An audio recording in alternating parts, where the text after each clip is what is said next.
I joined because I've always wanted to fly. And even though I had got my pilot's license after I got out of high school and stuff, I could not afford to pursue that professionally. I told Deb wherever she went, I'd just go with her.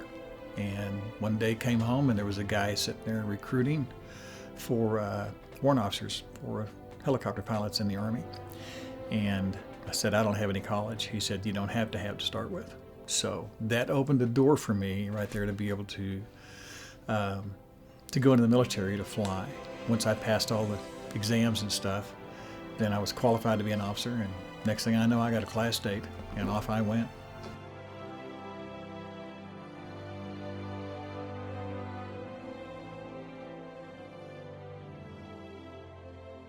I was trained to be a helicopter pilot. I trained it back in the old UH-1 Hueys and stuff, and then from there transitioned into the AH-1 Cobra, and that was what we call the gunships. Now I had instructors that took me through to learn how all the basics and everything from at Fort Rucker, Alabama. That's where I went through flight school training, and then from there I went into the unit, okay, which is there at Fort Hood. All the guys I flew with there in that platoon were all Vietnam veterans.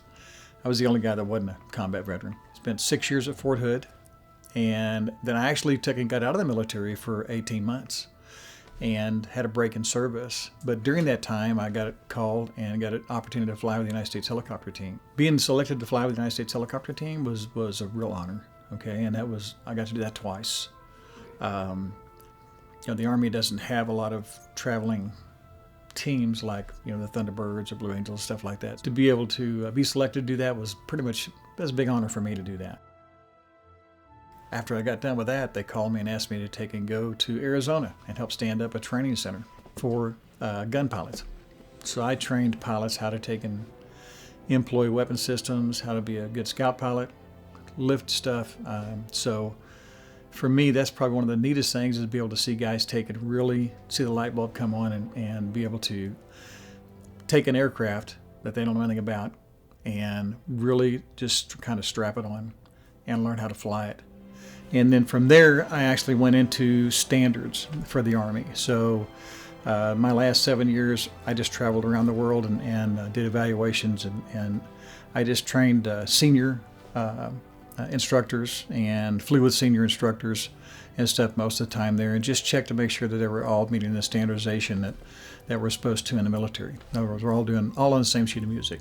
So I did that, and then my wife really kind of got tired of well, she'd been with me the whole time. So my kids were all raised now and out of the house. And she got to the point where she said, you know what, we've been doing this for a long time.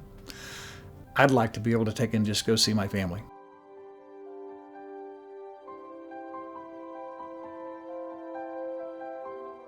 The one thing I would say about the military life is it's so different than what we experience out here. You're training with guys. And for me, in my first unit in Fort Hood, I was deployed. The 6 years I was there, I was deployed over 3.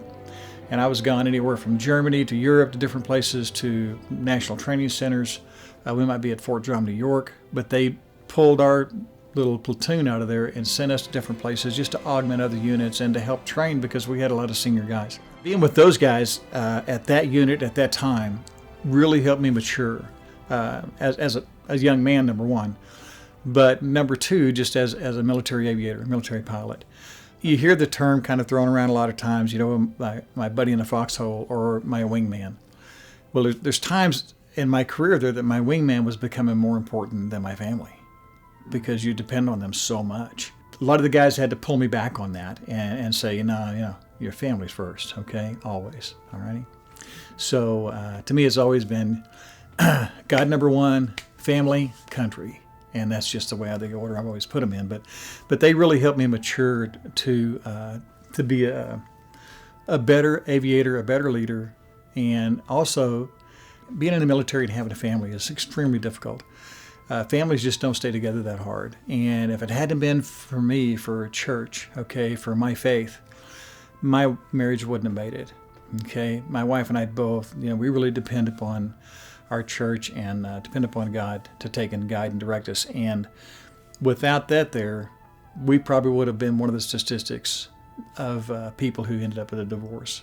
Once I really focused on that, it was amazing how other things came together in the military for me, and also my family life. Yeah, putting him first really made a big difference in my military career.